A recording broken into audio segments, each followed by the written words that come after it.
Ladeira Bausch, o seu podcast sobre dança.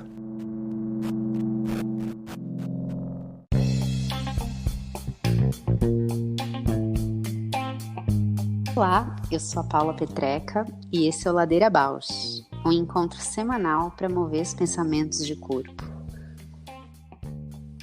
Olá, eu sou a Juliana Alves e este é o podcast para horizontalizar a dança na sua vida, para a dança horizontalizar você. Boa noite, Paula, tudo bem? Ju, como passou a semana? Ai, tudo bem, né? Tudo... Foi pra praia. Você viu eu? Nossa, Achei maravilhosa. muito chique. Plena pandemia, passeando na praia. Na praia. Mas a vida mudou, né? Assim, não tem mais uma rotina, né? Sei lá, a gente fica muito no online que dá para fazer de vários lugares, né? Tem essa coisa que é boa. Sim. Não, e se for pensar, né, a praia ela é um lugar muito saudável, assim, né? Se a gente não fosse tão sedento de qualidade de vida e sol e praia, né? Ela é saudável porque é mais aberto, né? Ela tem uma expansão, assim, a vida, né? Tem o sal, tem a areia, tem o sol, tem a luz, tem que um vírus talvez não perpetue, é mais aglomeração que é o problema, né? Mas O lugar fechado, né? se for pensar na qualidade assim do que esse ambiente proporciona, é muito saudável, né? Uhum. Foi um presente Que delícia, que maravilha. de pós-carnaval, né? Carnaval que existiu de alguma maneira no calendário, mas sem ter acontecido, né? Enquanto a festa, enquanto celebração. E aí, nossa, fiquei com uma semana meio confusa, assim, de resolvi trabalhar, né? Não fazer o ponto facultativo. Aí meus alunos também, muitos vieram, outros falaram, não, eu vou ter um carnaval mesmo que eu não faça nada. Ficou assim, cada um decide. Mas que eu acho ótimo. Parece que vai uma certa anarquia se instaurando.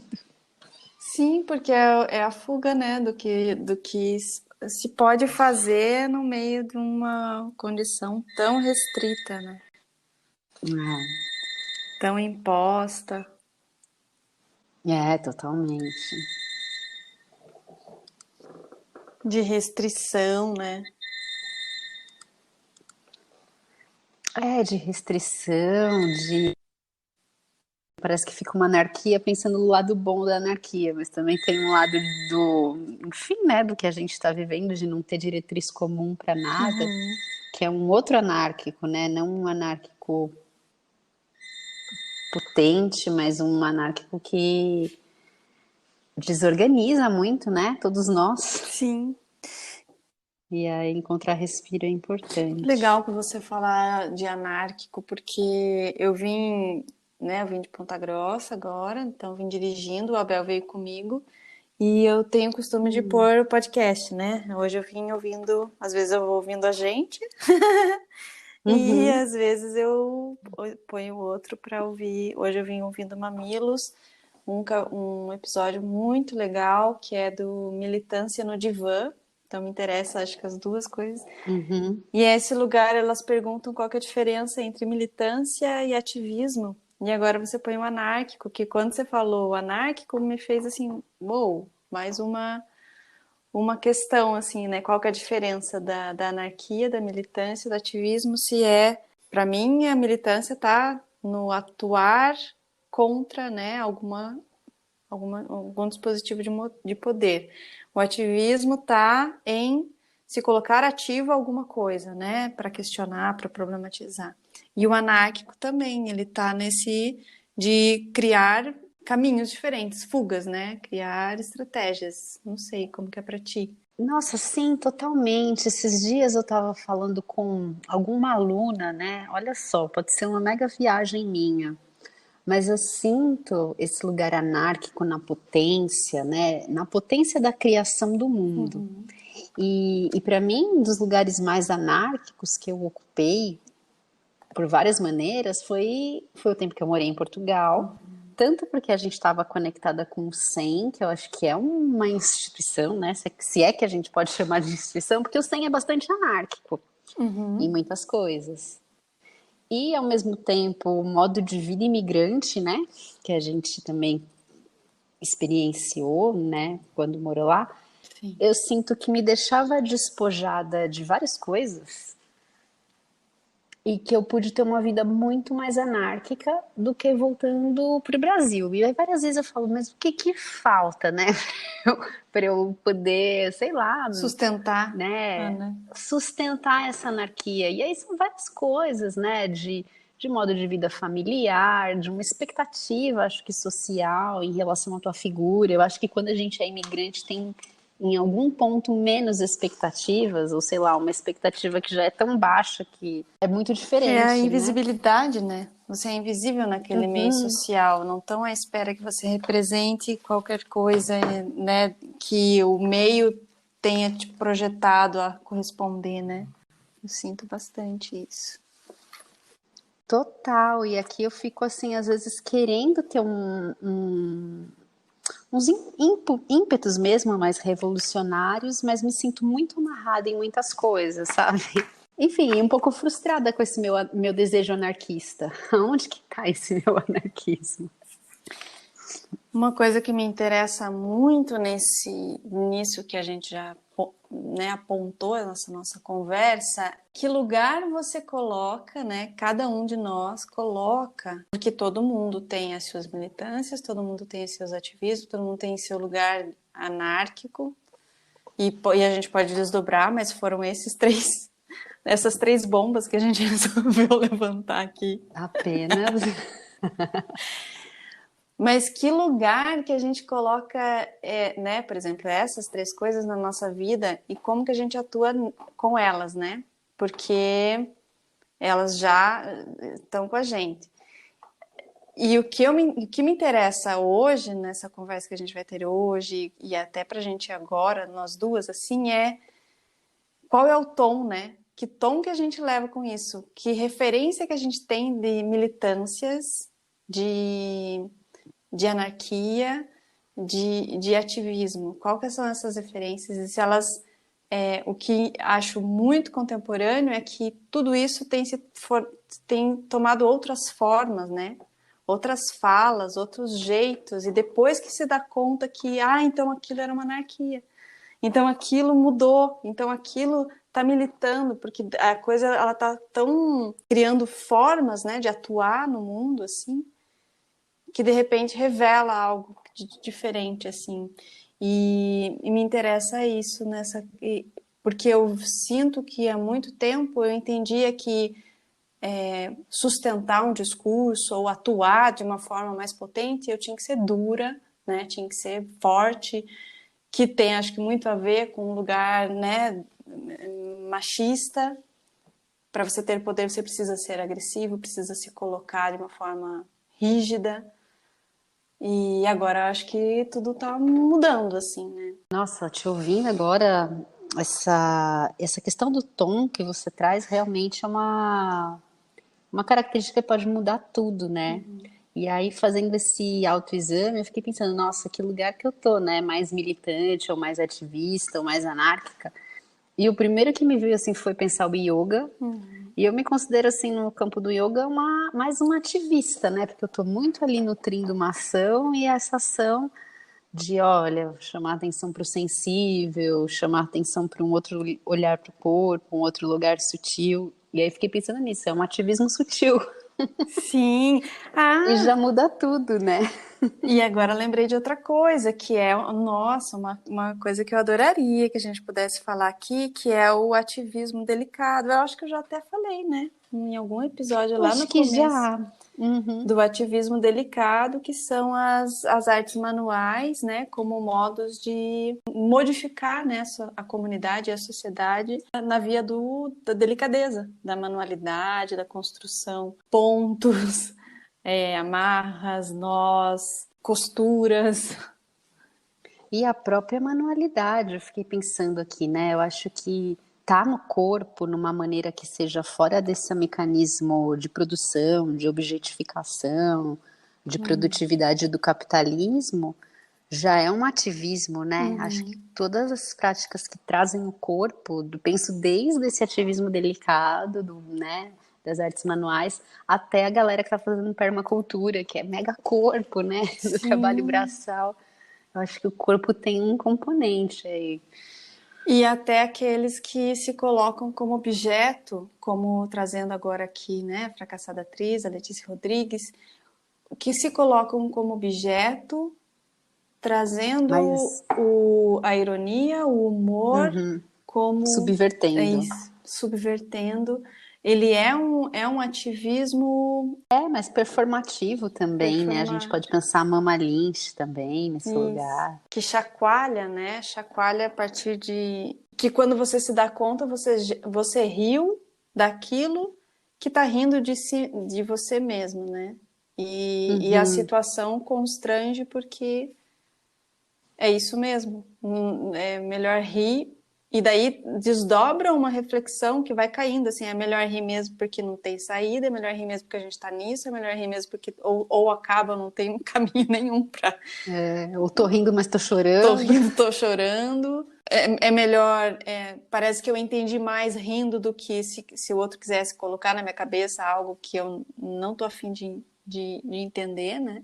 É melhor pela via do riso mesmo. Mas tem uma coisa que é muito vago para mim, a gente tá falando de riso, tá falando de mudança, né, de tom, de qualidade, mas a gente, por exemplo, para mim é muito obscuro a ideia do humor. Eu não sei dizer sobre o humor. Mas agora que você falou do humor, e eu fiquei pensando até na referência lá do Bakhtin, que eu fui procurar, que a Yaskara trouxe também, né, há 2 programas atrás, que no Bakhtin ele vai olhar a Idade Média e ele vai olhar o grotesco, né, e o riso, e isso tudo nessa ideia do humor, né, o riso e o grotesco, como é que essas coisas andam juntas de alguma maneira, né? Então tem algo, como você está trazendo aí, de um sombrio, né, de algo que não se quer olhar muito, que o riso escancara. Agora faz todo sentido, porque daí agora na psicanálise isso já apareceu muito.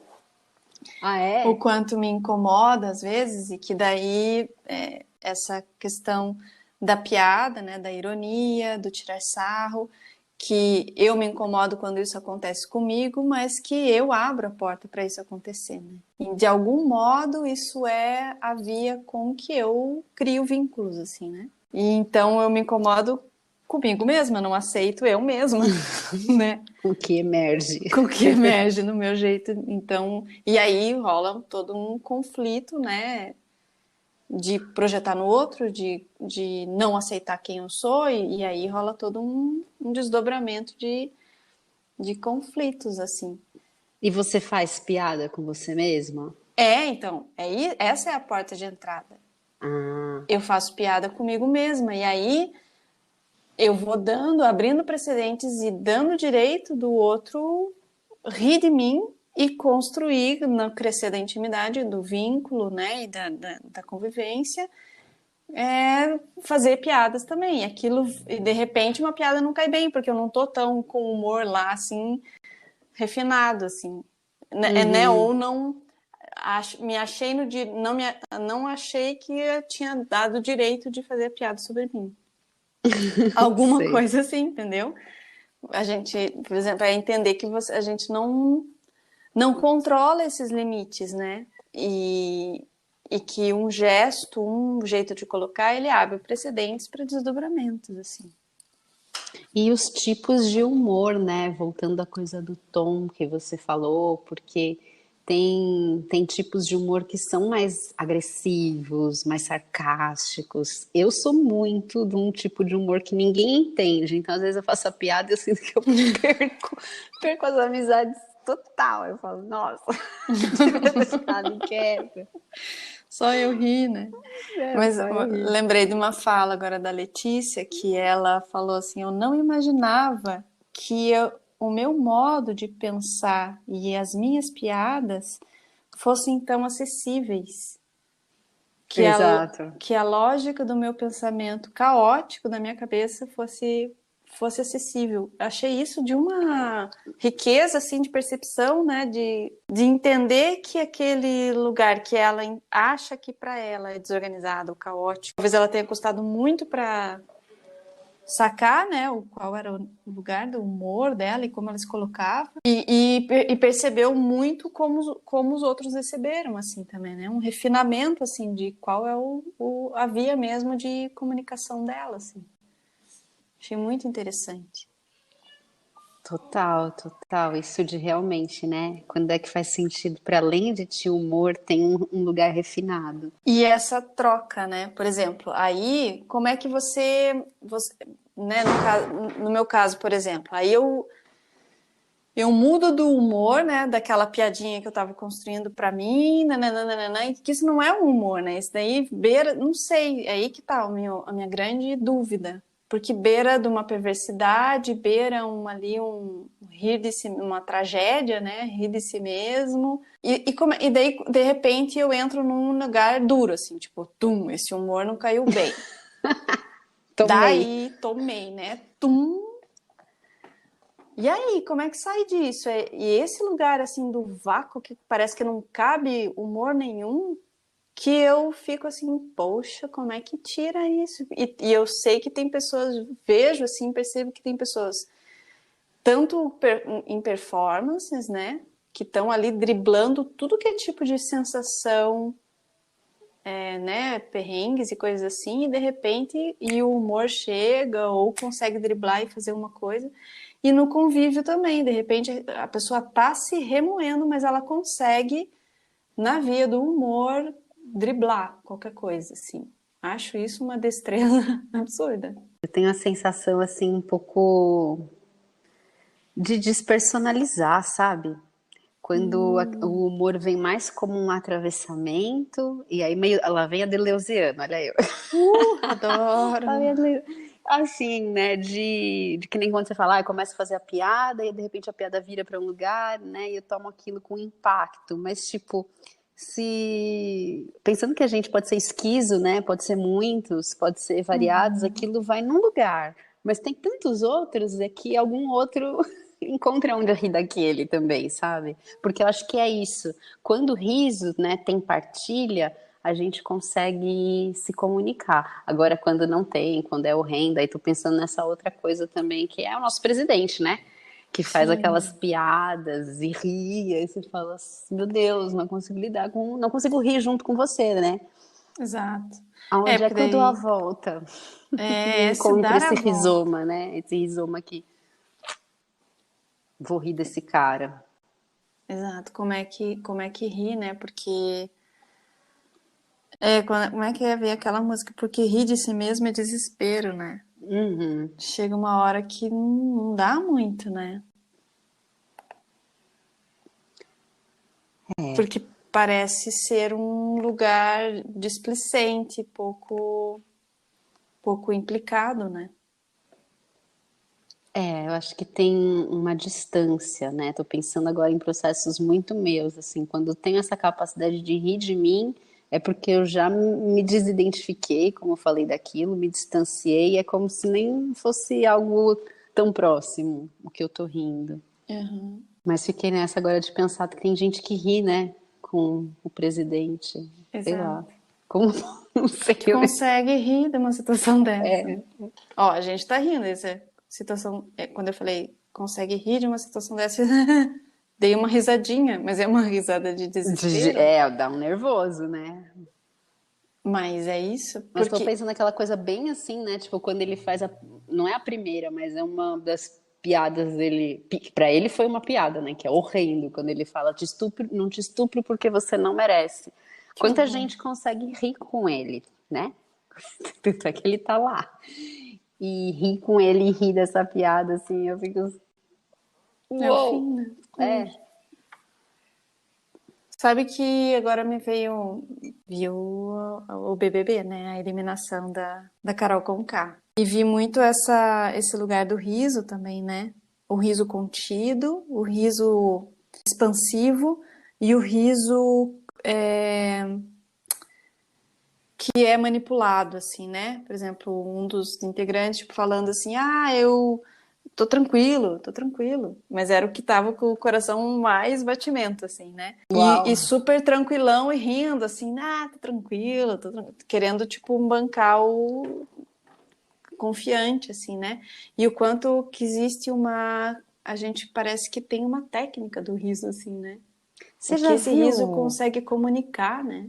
Eu sei que é super polêmico, mas você já viu os vídeos recentes do Jim Carrey? Passou por mim um ou outro, assim. Porque é muito doido, né? Porque ele é mega engraçado, né? A vida Uhum. dele é a comédia. E ele vivia uns processos pessoais, assim, Muito louco. nossa, altamente perturbado. Acho que das pessoas mais perturbadas que já se expuseram publicamente na sua perturbação, né?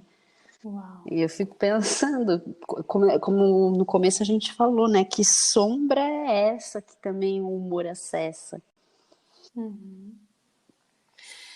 Bem, eu acho que agora a nossa convidada está nos esperando. A gente Vamos pode falar. trazer ela para essas perguntas. Então, eu vou falar da Gladys. Conta da Gladys. Maravilhosa. Gente, a Gladys eu conheci quando eu estava ainda bailarininha na escola e ela já estava fazendo pós-graduação, eu acho, e super atuando, assim, e pesquisando. E eu achava, assim, uma coisa muito... Sabe quando a pessoa fala e você olha? Eu ficava com uma cara, acho que de pateta, assim, olhando e não alcançava o que ela falava, assim. Eu não tinha reação de diálogo, assim, sabe? Porque ela é super acelerada, muito inteligente, muito articulada, sensível, percepção, assim, aguçadíssima. E eu não acompanhava, assim, qualquer conversa, assim. Ao mesmo tempo, em alguns lugares, assim, tinha uma conexão, principalmente quando nós duas nos tornamos mãe. E aí teve ali, assim, uma conexão muito incrível de, assim, estamos juntas, e conversas, assim, muito recíprocas, assim, sabe? Uhum. Sensíveis, profundas, de parcerias, assim, muito infinitas, assim, porque não são parcerias de dar o braço e vamos, não sei, assim, de tipo ela, a existência dela constela comigo, assim, né? Uma coisa assim. E os trabalhos que eu acho que me interessa ouvir nessa linha do humor é isso, é exatamente isso, porque eu lembro dela dançando numa densidade assim fenomenal, assim. Só que era insuportável ao mesmo tempo, acho que tanto para ela, e eu me identificava nessa densidade, sabe? Como se a dança precisasse ser de uma seriedade, assim, sabe? De uma legitimidade, de uma coisa assim dura de existência. E hoje, nessa mesma potência dessa densidade, ela trabalha o humor. E Uhum. essa troca de visão de mundo me interessa muito ouvir dela, assim. Ai, que massa. Que massa. Eu já vi a Gladys, não conheço ela pessoalmente, só vi em cena, vi com o Cachaça, né? Sem rótulo, e Uhum, assim, uma potência ali no humor, né? No lugar de sim. debochar, mas ao mesmo tempo te convidando para debochar junto. Achei muito potente. E assim, uma pessoa que se coloca no mundo de horizontal, que eu acho que é. Uhum. Se existe alguém que esse termo é tão importante para mim, de horizontalizar, ela é uma pessoa muito horizontal para mim, assim, muito horizontalizada. Então, muito afeto, assim, por essa conversa hoje. Então vamos chamá-la. Ladeira Bausch, o seu podcast sobre dança. Uhul! É sem Ela cara? chegou! Olha que. É sem É cara. tipo, Só... diz que é amizade. Ai, que ótimo! E aí também, Bem, Gladys, e você? sei lá, é muita coisa, né, meninas, nessa vida. Até as alegrias fazem chorar nessa pandemia. É isso mesmo. Ai, Gladys, tô Estamos bem felizes com você aqui. Acho que a gente tem muita coisa para aprender hoje, falar, gargalhar, chorar também. Então, assim, a gente começa, né, pedindo para você se apresentar e a gente faz aquela perguntinha, né, em nome, né, em homenagem a esse nome do programa, do podcast. Quem é você na ladeira? Eu adoro essa história da ladeira, que é a ribanceira, né? Vai rolando, tentando subir de volta. Eu na ladeira sou Gladys das Santas, Maria Samambaia, tentativa de me segurar e subir de volta a ladeira, sendo mãe, professora, artista,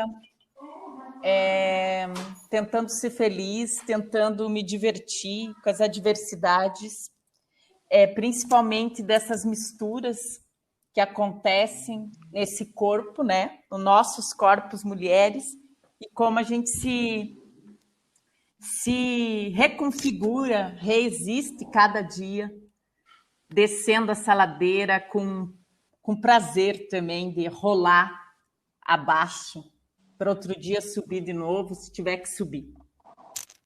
Acho que essa é a Gladys descendo a ladeira. Tá vindo assim do carnaval, né? Fazendo uma transição para o mês de março. E a gente vai focar nessa ideia do humor, né? Como é que começou, Gladys, a tua história com humor? Como que foi?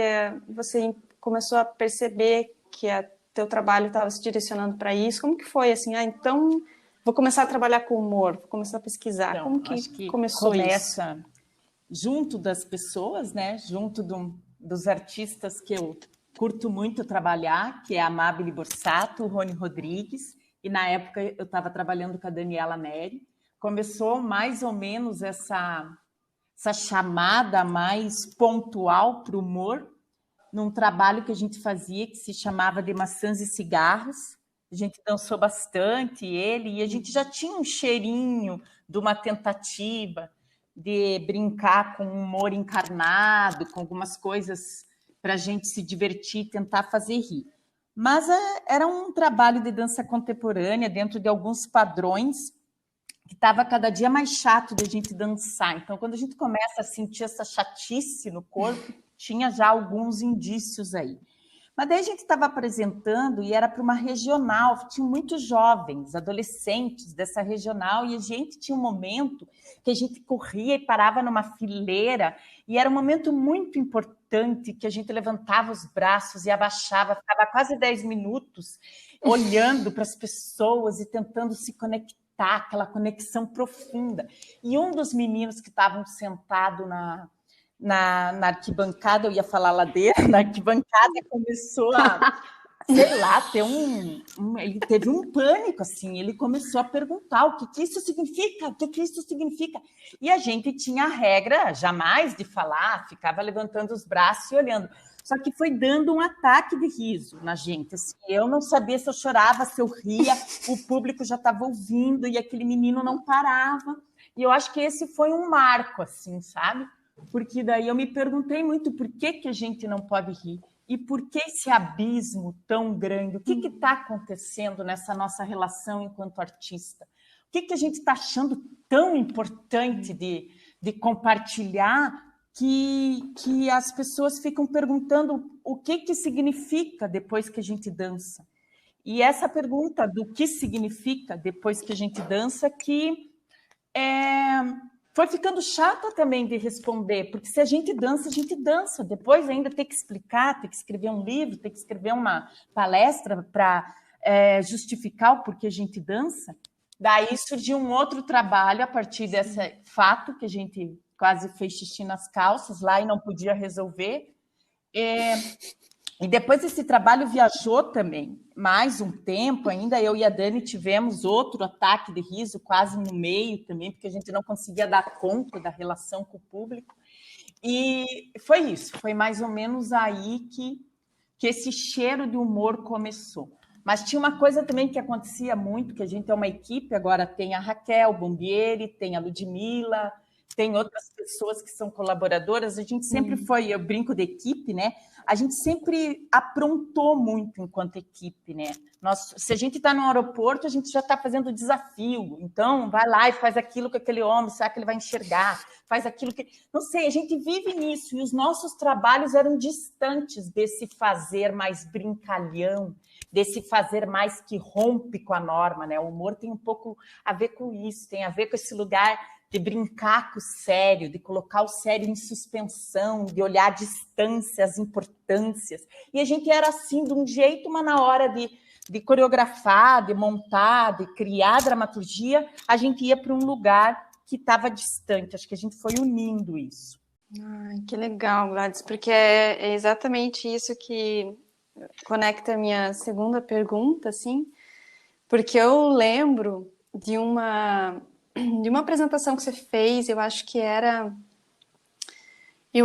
no José Maria Santos, eu não lembro direito onde, mas que era tão profundo, era tão forte, era tão denso, eu chorei nessa apresentação, não lembro qual era, assim, era antes do Maçã de Cigarros, e depois quando, né, eu acho que daí eu fui para Portugal, e daí depois eu voltei e vi, né, a mudança desse trabalho, do teu trabalho, da pesquisa, e me dá um alívio, assim, sabe? De ver que o trabalho que o humor está tendo é uma via de comunicação, assim, porque e eu me conecto muito àquele lugar profundo e denso que parecia que era uma coisa séria, que a gente tinha que legitimar a dança, né? Tinha que peitar aquilo que a gente está fazendo, parece uma pressão, uma carga, assim, né? Muito séria, assim. E eu me identifico muito com isso, assim, que a gente parece que não sabe de onde vem, assim, né? Você falou disso, você tem um palpite de onde vem essa carga, esse gás? Falando da dança chata, eu não estou falando dos outros, tá? E das outras, eu estava falando da nossa própria constatação de dança. E daí eu quero falar dessa coisa da autoironia, né? Que eu acho que a gente se engaja naquilo que a gente quer provocar enquanto humor. Voltando à tua pergunta, que tem a ver com uma coisa, quando a gente aprende alguma coisa, se a gente não se cuidar, estou falando de dança, né? Nós estamos hoje falando aqui de dança contemporânea, então a gente vai aprendendo coisas e isso vão se tornando, mesmo que a gente, né, agora com 20 anos aí dançando algumas coisas, vai se tornando uma verdade para a gente. E tudo bem que seja verdade, tudo bem que seja um conhecimento árduo, que a gente, né, subiu muitas ladeiras para conseguir, a gente fez muito curso, a gente investiu muito para chegar numa filosofia diferenciada de dança. Só que quando isso vira uma coisa que você quer convencer alguém, ou você quer que o outro sinta aquela profundidade daquele jeito, acho que aí tem uma coisa a gente se perguntar. E tem tudo a ver com a discussão do humor, né? Porque o humor, ele tem a ver com como é que eu vou dizer? Ele dialoga, ele compõe com o sério. Ele compõe porque ele vê o ridículo no sério, mas vê o sério no ridículo também. Então, eu vejo assim que a dança não deixou de ser densa, nem profunda. Mas eu acho que brincar com humor cria um outro lugar que é de abertura no público e em nós mesmas enquanto artistas, que é esse lugar de suspender um pouco a opinião e o saber, né?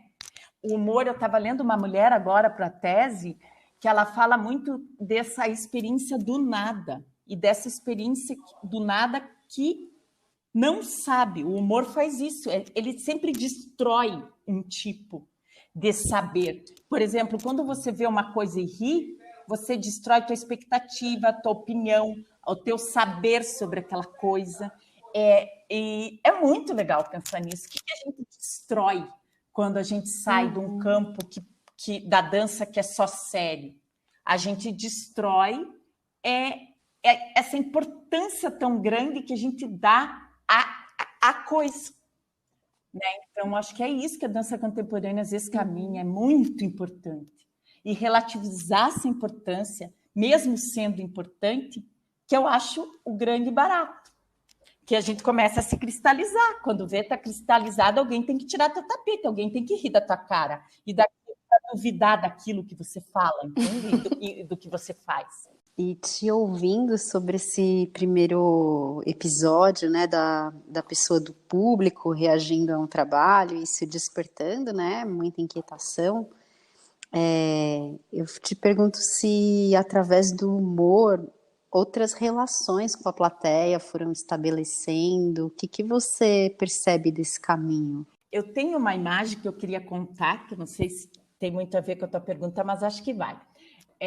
A primeira vez que eu vi alguém rir de verdade num trabalho de dança, que eu estava dançando, eu me desconcertei tanto, porque isso não fazia parte, mas eu lembro até hoje, foi no humor, no swingnificado, a gente vinha dançando um mambo, muito mal dançado, mas que a gente ensaiou tanto e achava aquilo lindo, mas vinha com aquele mambo, zug, zug, zug, zug, zug, e a gente estabeleceu uma...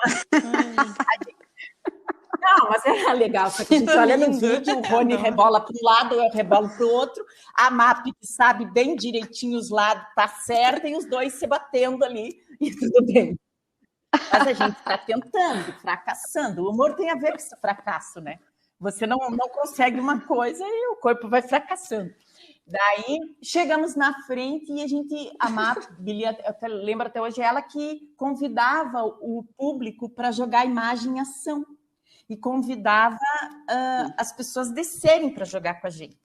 Só que eu tenho uma foto disso. Quando ela falou, teve um riso, assim, tipo uma abertura, que eles não sabiam se eles riam, se eles não riam, se podia rir num trabalho de dança contemporânea, porque imagina, foi um corte, cara, vamos jogar imagem, ação, e ainda a gente que tem que ir lá jogar.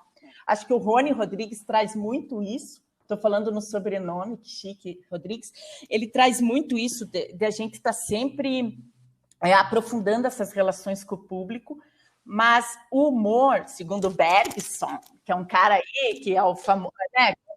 Todo mundo lê, que fala de humor, mas ele fala que o humor ele diz respeito a uma comunidade, né? Quanto mais você entende daquilo que está acontecendo, mais você ri, né? Você não ri sozinho, você ri junto. Então, pensar a relação com o público nesse sentido foi fazendo a gente cada vez mais, Paula, trazer o público para construir esse tipo de relação, porque senão a gente poderia estar impondo mais uma vez o jeito que a coisa vai acontecer.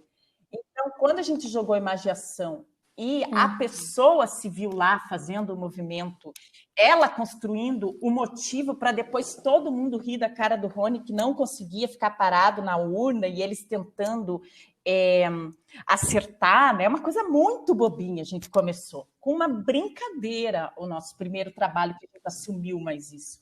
Mas eu acho que tem a ver com esse sentido de comunidade, tanto para construir o sentido como para destruir. E o humor é rebelde, ele destrói, ele vai destruindo isso que a gente vai achando já para colocar como uma nova moral, né? Não sei. O que mais que era a pergunta? Não, era muito sobre isso mesmo. Adorei assim o que você trouxe do humor como comunidade. Até na introdução aqui a gente estava conversando, eu e a Ju, e a gente falou disso, né? De rir com o outro, rir com o outro. Eu até trouxe também a coisa do nosso presidente, que é um cara que tinha uma galera que ria, né? Com ele. Não sei, eu não consigo rir com ele, mas eu tô rindo aqui de nervoso agora, só de pensar nessas pessoas que riam com ele, né? E como isso constrói um afeto que, enfim, né? Um grande afeto. Mas é que o humor, Paula, tem a ver com uma coisa, não sei quem que fala desses caras do teatro aí, que diz que às vezes a gente tá rindo e o outro olho tá chorando, né? Isso é uma coisa também que no corpo, eu não sei se a gente está caminhando ainda, porque a literatura consegue isso, o cinema consegue isso. Você vê uma cena do cinema que você está rindo e você sabe que você não devia estar rindo. Só que você está rindo e depois está chorando e é constrangedor, né? Tem essa coisa do constrangimento, que um riso faz, né? E eu sei lá, eu sou obcecada em procurar isso na dança. Como é que um corpo, claro que tem que ser esse corpo estranhado, esse corpo que vai a fundo nessa dissonância enquanto linguagem, ele faz ao mesmo tempo você perder o controle dessas sensações. Porque agora eu vou te contar uma coisa que você vai ficar chocada aqui, que eu vou ter que falar. Essa semana, para a tese também, eu estou procurando umas coisas da política que fazem rir e chorar, né? Tem um vídeo do Bolsonaro que ele... Sério. Ai, eu nunca ri tanto na minha vida e chorei, depois eu senti muita raiva, tudo ao mesmo tempo.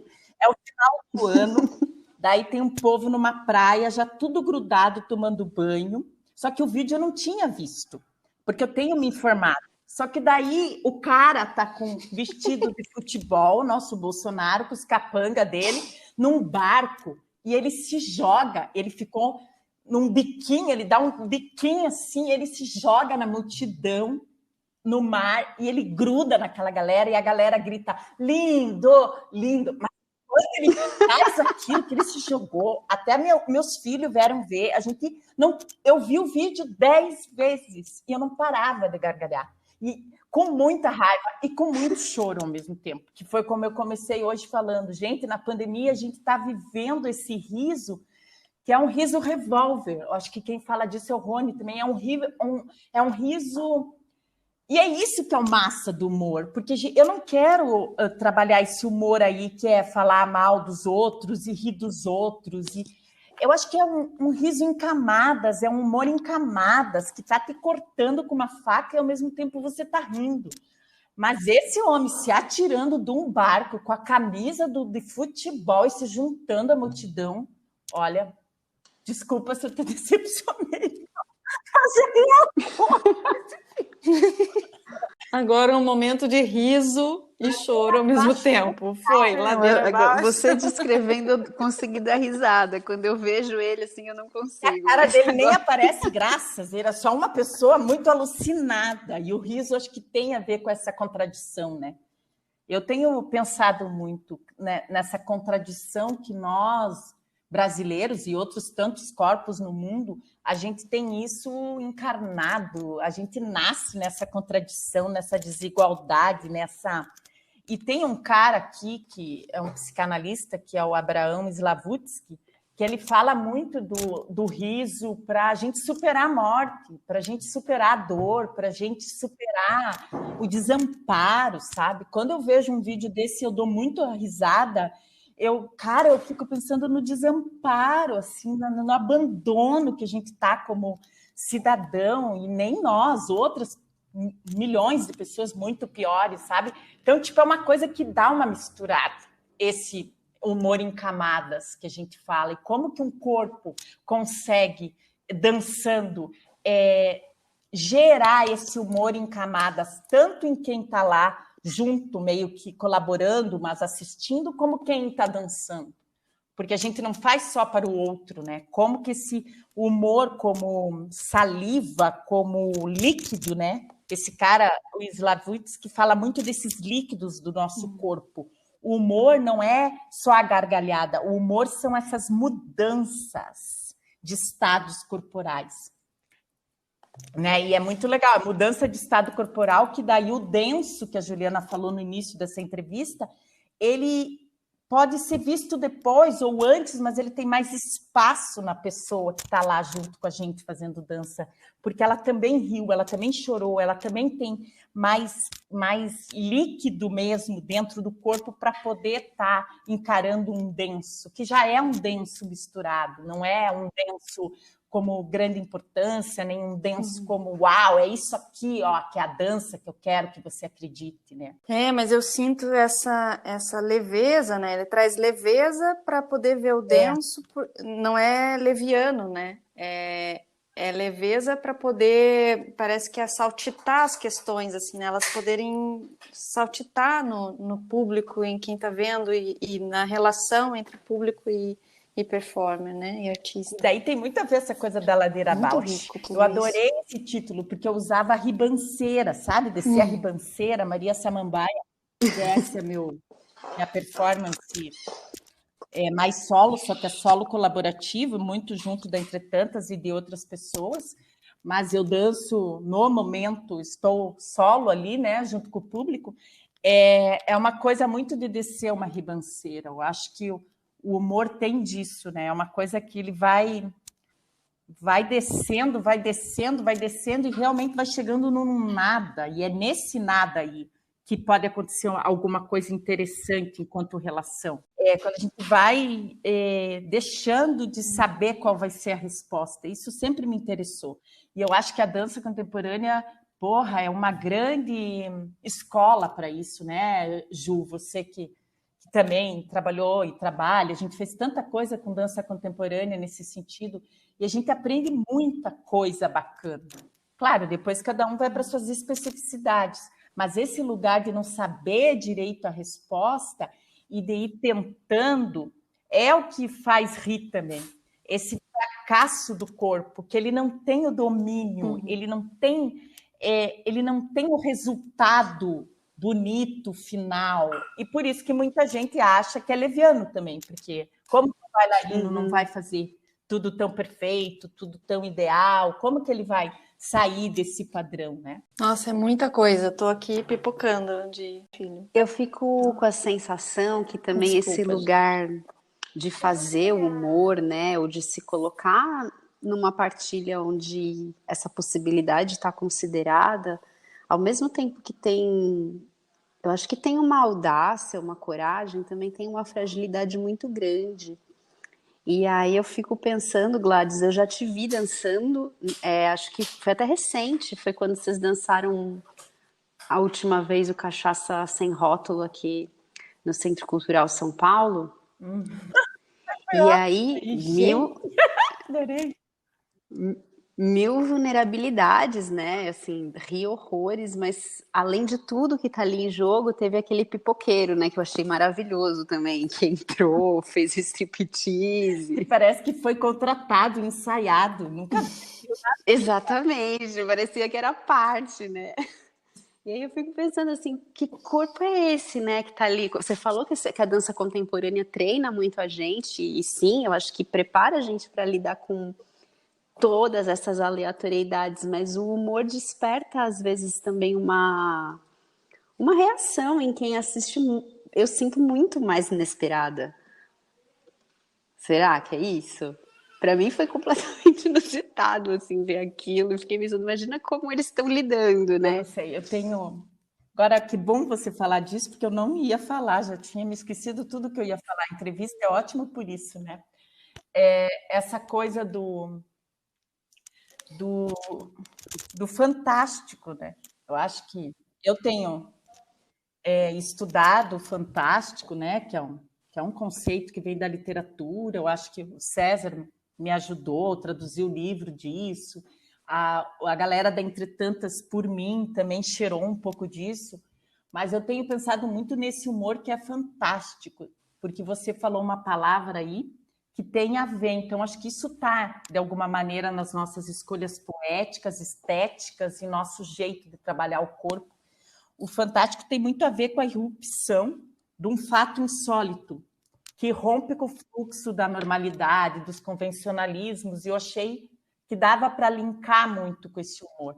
Só que essa aparição, essa irrupção dessa normalidade, nem sempre ela se dá de um jeito leve, porque para aparecer, para você romper, para você rasgar, tem violência, tem uma exposição, sabe? Tem uma vulnerabilidade que não é fácil não é branda, né?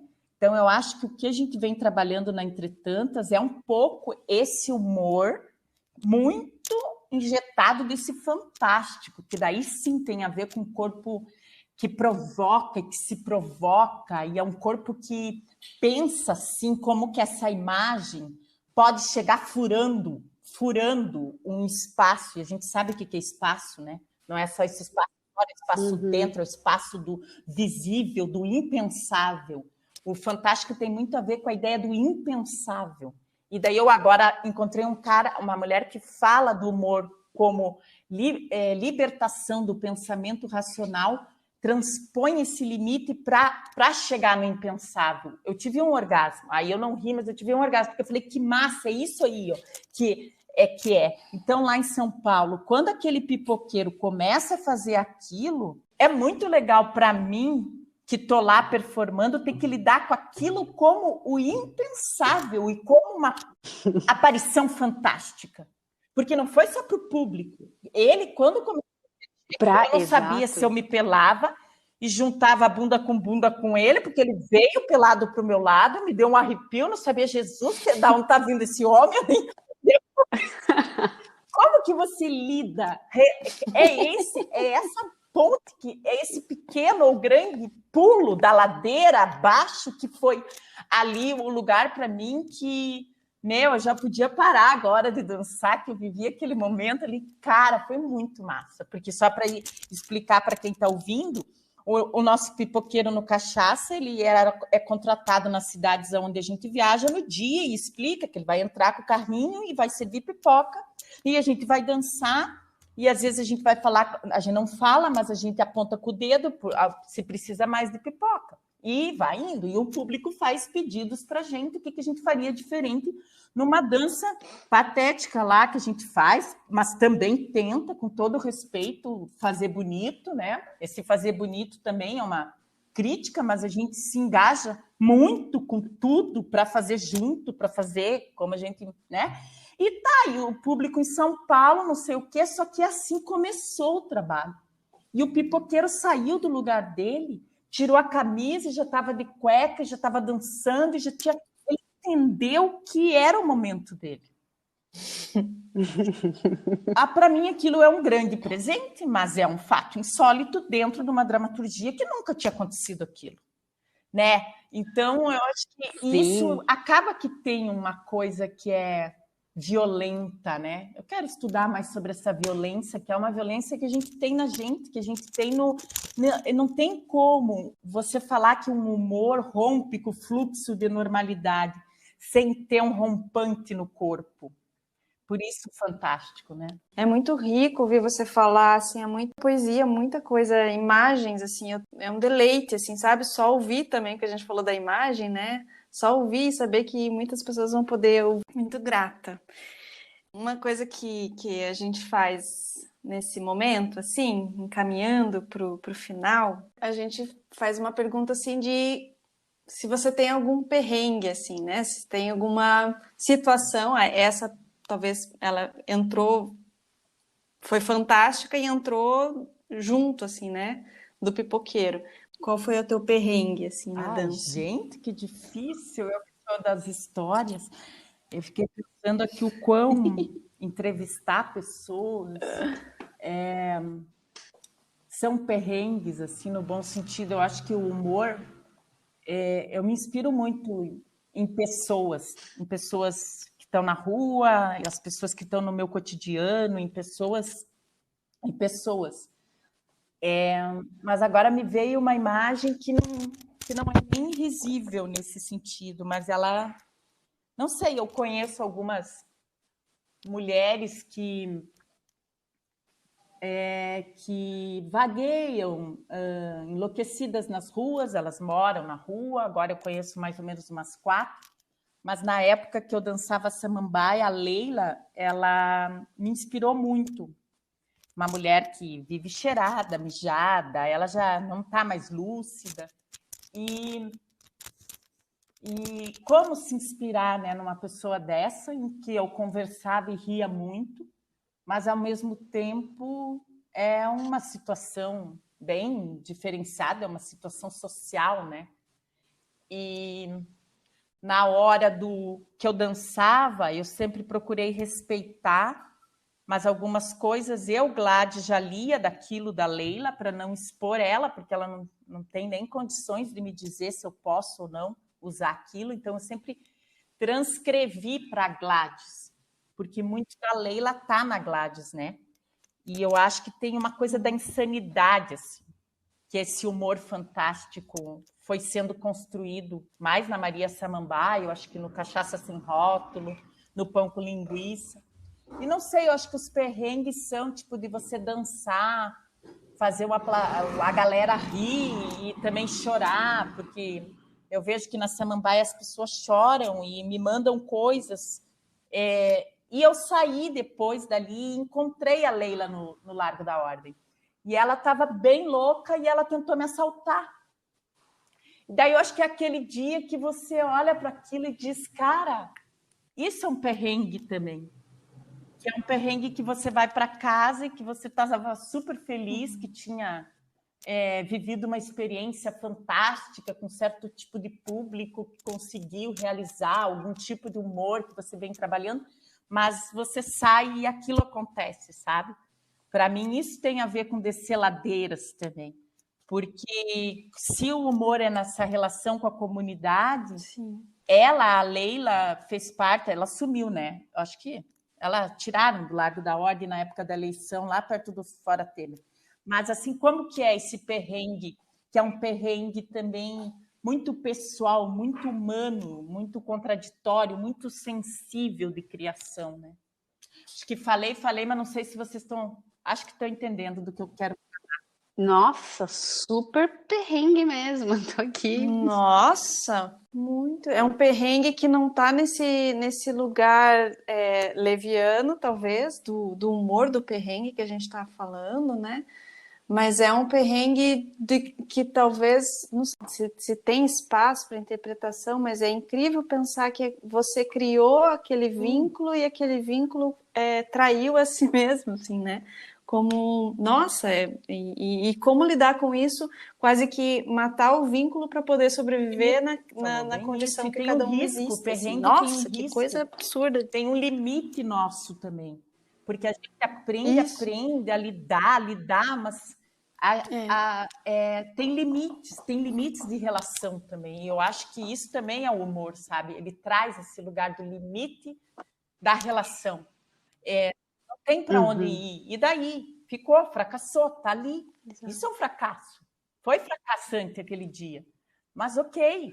Depois é ridículo, porque passa um pouco, você começa a rir daquilo, você diz, cara, eu falei aquilo e eu saí dali e ela esqueceu de mim, porque ela estava tão louca, porque a gente era mais ou menos amiga, assim, e ela veio me assaltar, então, tipo, também tem uma graça nessa desgraça, né? Bem, o próximo momento, você descreveu várias coisas já, e já imaginava que fosse assim, mas é uma coisa que a gente pergunta e pede se você tem algum gesto, alguma situação, é o momento agora de você descrever. Isso, descrever, trazer esse gesto, esse movimento, essa cena no lugar de fala, assim. Qualquer cena que tenha sido... Qualquer, aquela que você, tipo, arrepia, aquela que você tem vontade de traduzir ela em palavra. A gente estava num teatro aqui no centro, que eu não sei onde é, mas é ali perto do Largo da Ordem, dançando, eu e o Rony. E aquele dia tinha uma tensão um pouco maior entre eu e o Rony. E a nossa tensão, ela não se finda em cena. Eu e ele, a gente meio que briga em cena muitas vezes, a gente brinca de Didi e Mussum às vezes, a gente até se apelidou disso, hoje a gente deu uma de Didi. E a gente estava dançando e algum pedido do público para a gente estava estranhando. E eu lembro que eu ia para o chão e eu fazia cadela, que é um giro que a gente apelidou de cadela, para eu continuar entendendo o que estava acontecendo. E eu não sei, uma hora eu fui levantar assim e continuar, e o Rony pegou o óleo da pipoqueira e me jogou inteiro na cara, assim, sabe? Virou aquele óleo inteiro, assim, do mercado, e aquele óleo na minha cara, eu tinha vontade de dar na cara dele. E eu continuei dançando o trabalho inteiro, porque daí o óleo desceu no corpo inteiro, assim. E daí o gesto era sempre de patinar. eu patinava. Tudo que eu ia responder, o que eu ia resolver, eu patinava com aquele óleo, assim.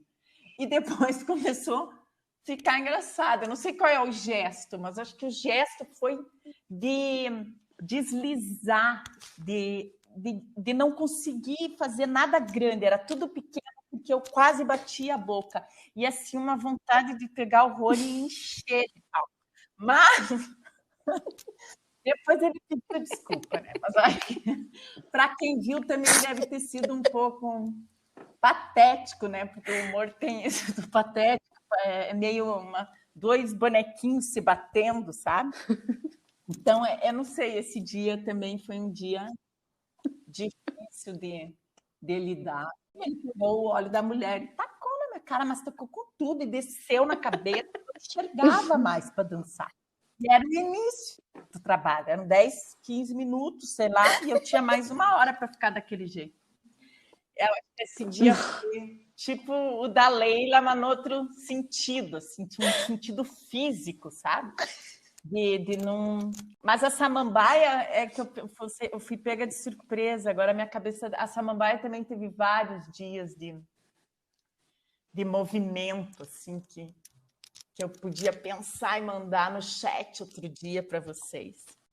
A gente depois partilha na ladeira também. Pode escrever. Gente, deixa eu ver a samambaia. E a samambaia, ela fala muito... Ela teve uma época, porque ela fala muito do que está acontecendo comigo, com os meus filhos e também com a política. É uma misturança, né? Tem muita coisa a ver com uma política de relação, seja com o Brasil, seja com os meus filhos na sala, seja com o namorado, que não era namorado, agora com meu ex-marido, com tudo, e vai aparecendo, e eu tento sempre ir mudando as coisas.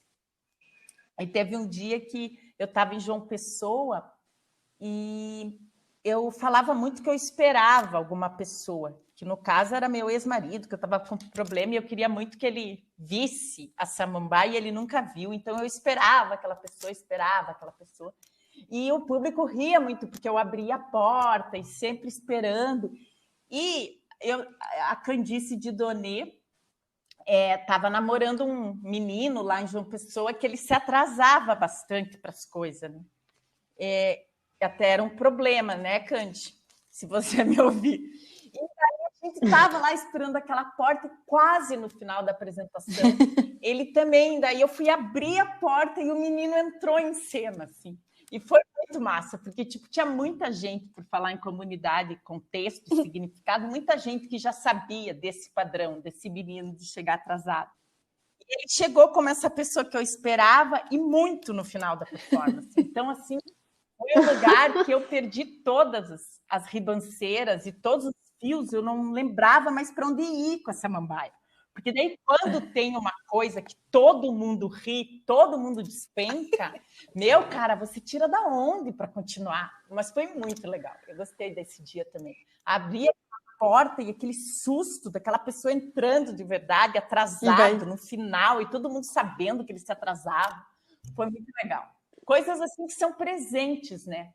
São gestos presentes, assim, dessa trajetória de fazer performance com as outras pessoas, né? Isso fica na gente sempre. Sim, uma constelação, né, a favor de uma dramaturgia ali, nada pensado. Que incrível, muito bom. Adorei. Bem, acho que então chegamos ao final. Ficaria horas ouvindo você falar, Gladys. Muita coisa que a gente... haverão outras oportunidades.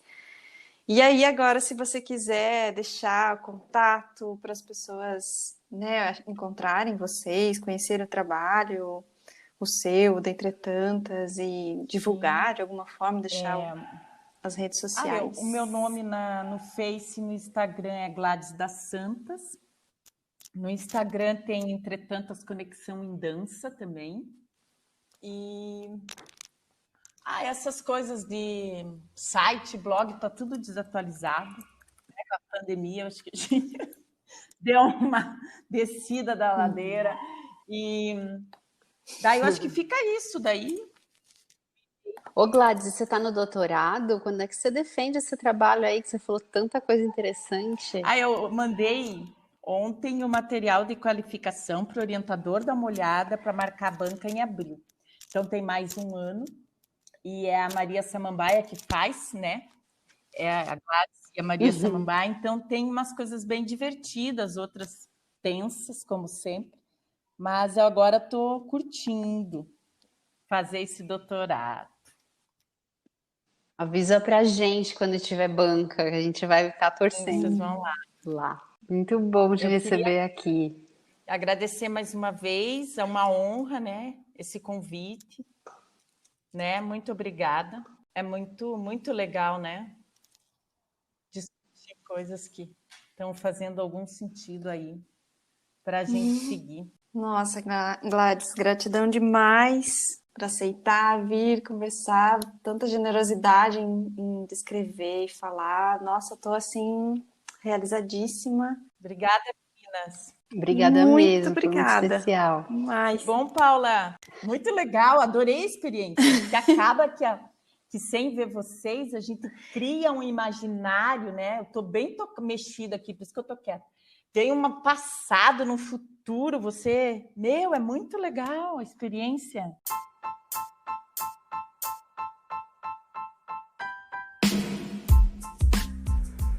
Ladeira Bausch, o seu podcast sobre dança.